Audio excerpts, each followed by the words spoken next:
Welcome, everyone. I am back, and I've got to tell you, well, things are going to get interesting on this one. The squirrel effect is on. Being bipolar, life behind my eyes. Yeah, tonight's topic is touchy for me. It's about teachers, professors, educators.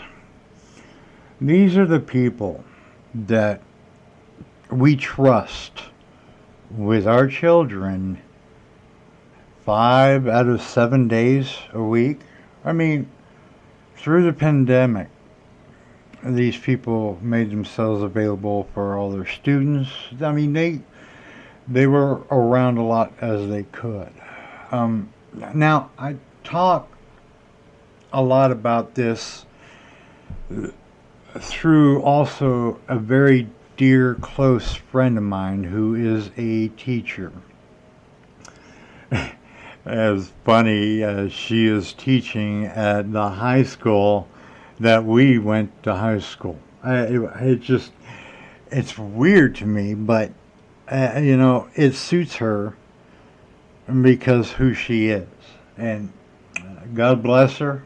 I love her with all my heart. Anyways, the thing about teachers, our educators, is that we send them our children to learn. Now, I don't know about you, but as I was going through myself high school and I was going through all the issues and problems I was dealing with day by day, there were a couple of teachers that actually stood out to me that I would not have gotten as far as I did without them. And I'm not going to name them, but they made math more fun for me. They made English more fun. And actually, science. In my freshman year, I was in the science club. I was voted to be president of the science club. Man, I tell you what, it was the weirdest thing because, I'm this long hair, jean, ripped stonewash, shredded,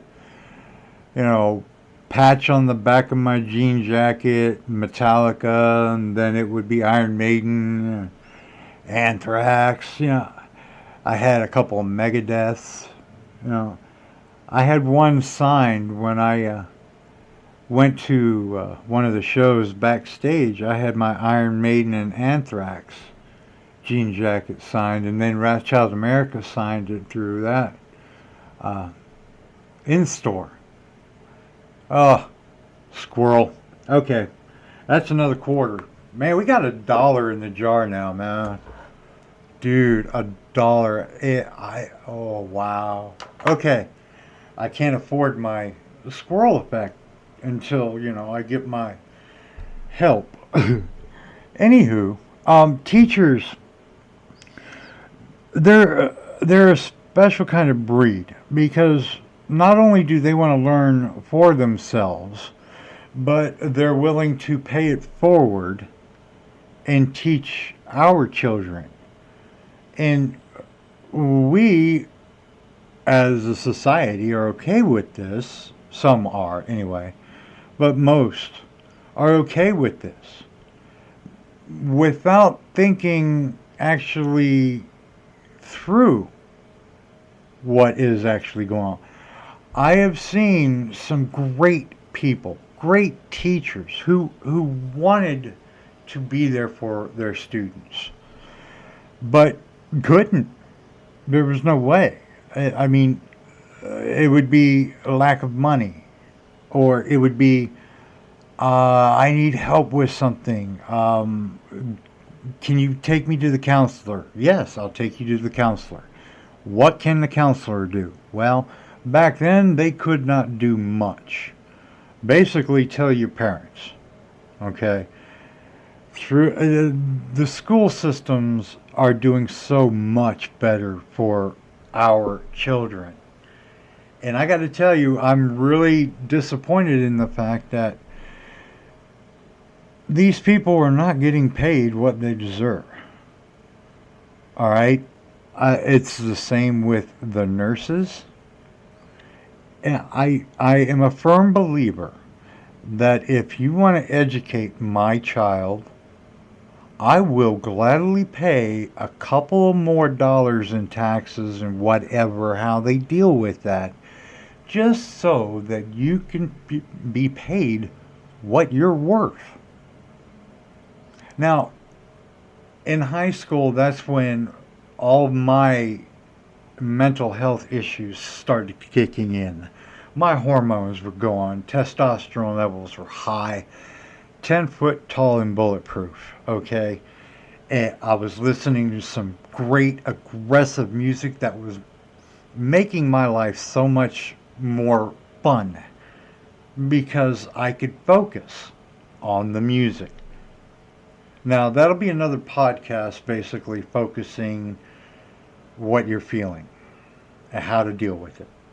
But at that time, through high school, it was different things. It was girls, definitely. Sex at that time was key to everything. I'm not gonna lie to you. No, that intense feeling.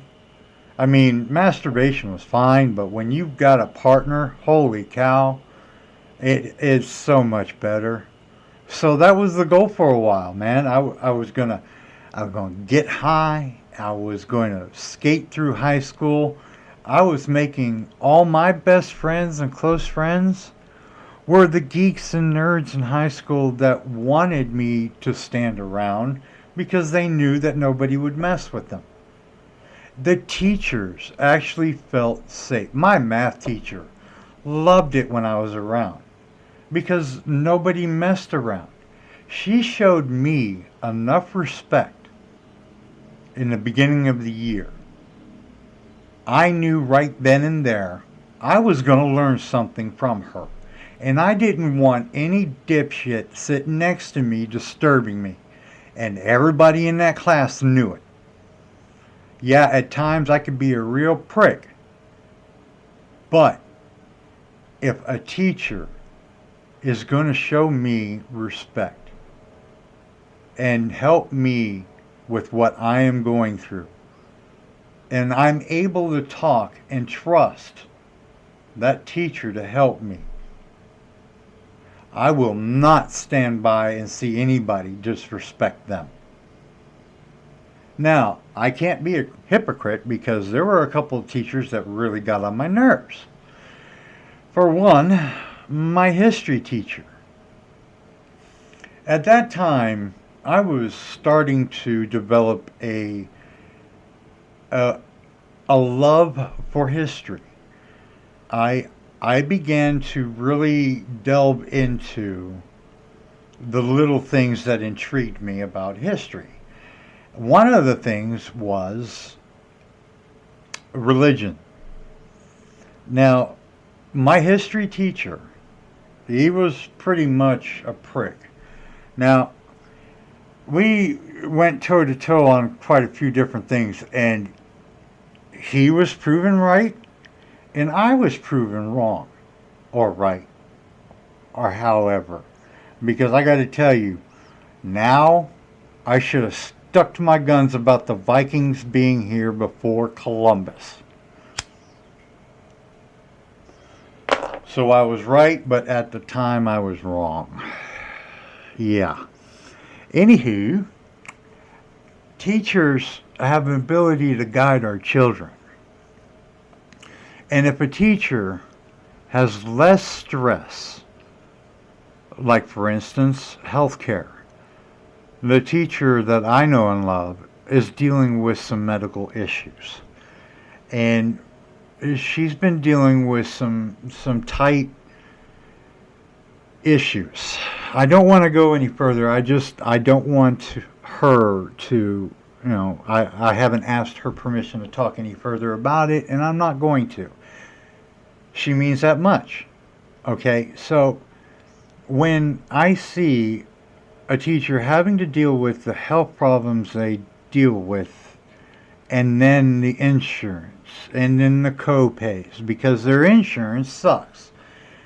Now, she got lucky. She got into a good group and a good peer group. And yes, I do believe her insurance is taking care of her. But that's none of my business. My business is that I want all educators to have free health care across the board.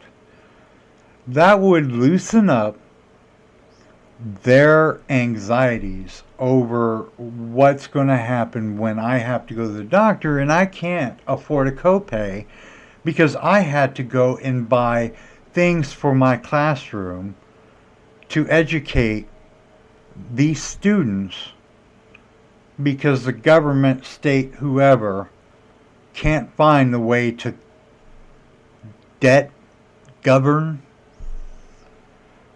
So, all in all, there are so many different things that we could help our teachers with. And one is respect. They work hard. They go through so much schooling. They get tested so much. They have inspiration. They have hope. And that's what gets them there every day to the classroom or to school. They have hope. And that hope is our children. These people want to educate our future. And yet they can't. They're in a situation at home where they have to fight for every penny. And I don't understand why someone with a good enough heart and endurance, mind you, because the classes that they have to go through is pretty rough. Especially math teachers. They're freaking geniuses, man. Ugh. And it aggravates me when I see... Alright, one of the questions that I asked my friend was about policing in the schools. And she was one-ended or another, and it was hard to tell because she brought up some good points. And when you police the schools, I don't know about you, but if I was going to high school and I saw a police officer every day in the morning starting my day, my anxiety would be pretty high because I'm not gonna lie, it's embedded in me. As soon as I see somebody with authority, they get my attention. Whether it be a police officer, whether it be a well-dressed FBI, whether it be a hula-hoo-hoo shirt-wearing prick NCIS busting someone outside of their house. You know, I see the authority figure. A man in uniform, boom. Woman in uniform, boom, boom. Yes, thank you. But I cringe. So why would I want to start my day off in a learning institution with a police officer walking around? I know that they're there to keep me safe. But how do I know or trust them when I have no idea who they are? How can I be protected or feel protected when I don't know that one police officer that is going to step between a bullet and myself or my child? There are other ways of dealing with these things. There are other ideas. I mean, yes, you can go after the guns. Yes, guns kill people. All right, yeah, it doesn't matter if you need a finger to pull the trigger. Yeah, okay. So what? The thing is if we pay our teachers more, educate them in scenarios of that nature more, then this one's my idea. We go out, we start a non profit organization where we start employing vets that are already trained, but we don't give them guns.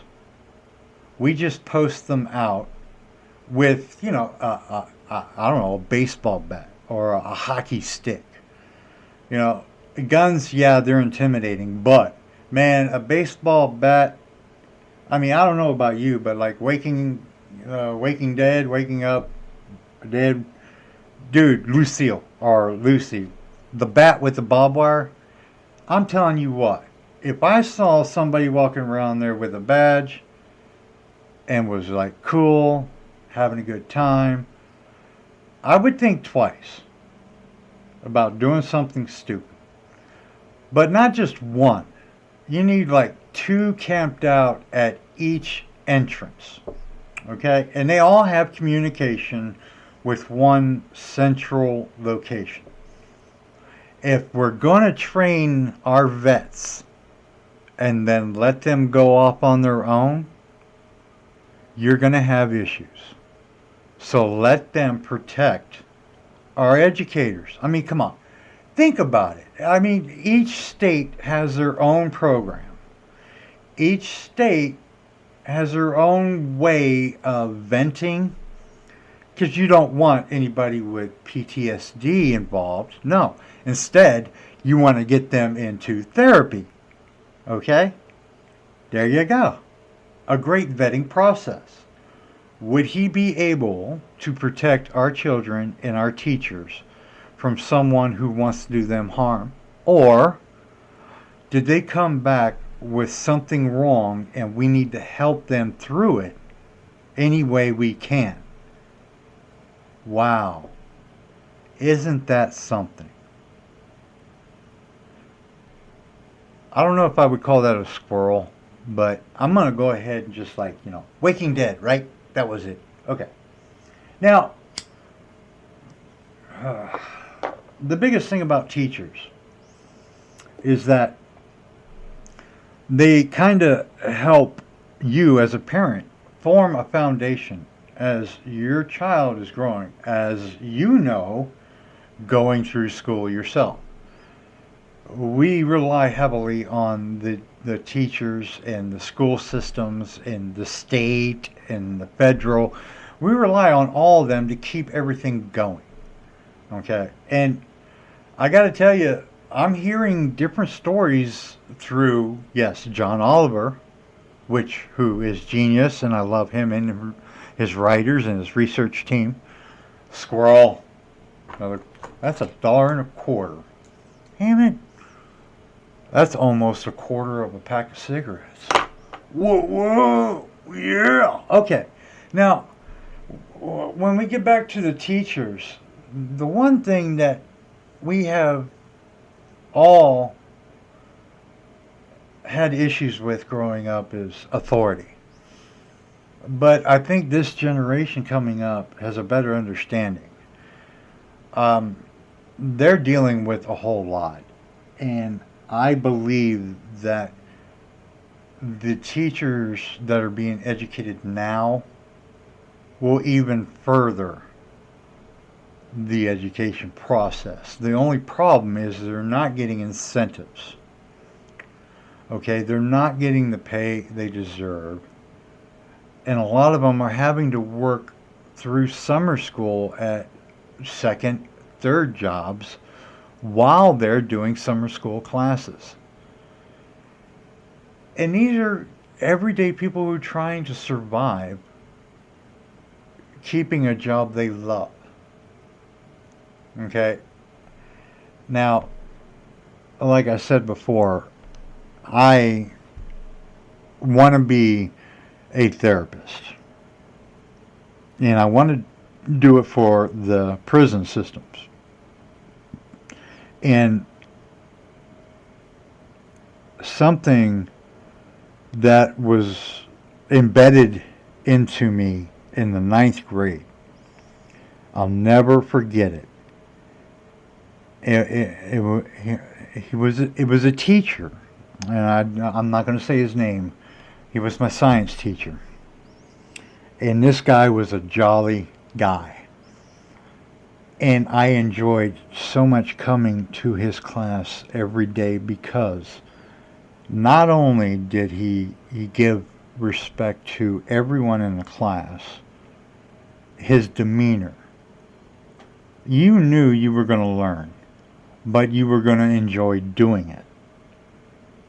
And he said things in the beginning of the school year that basically gave me a guide through my freshman year. Okay, and I became a science club member. We went to Inner Harbor, Baltimore, and it was a summer trip for school, and man, we had such a blast, and the tour was awesome. It was a beautiful place. I had never been before, and I got hooked on the sharks, like everybody else would. So, it was one of those things. Now I watch Shark Week constantly. I won't go swimming, and now that's another quarter for the squirrel. All right, let's get back to the teachers. Bottom line, we need to start helping our teachers. We need to start helping our teachers help our children. If we trust them enough to have our children in their lives, then we need to help them. Everyone. It takes a village. And the educators of that village makes everything move on. Our stories move on. Well, all right, peeps. Now, I'd like to say thank you to John Oliver again, and I'd like to say thank you to my teacher friend who has gone through hell in a handbasket and has still remained a hero to her students, her peers. I see all these great, well-wishing, glad you're doing better, best wishes, all these great things that give her hope and love that she needs to get through all of this. And my hat's off to you and your friends for being a warrior. You are truly, truly a warrior. And thank you. Thank you for everything. This is Doobie Snacks. I'm out. Peace out.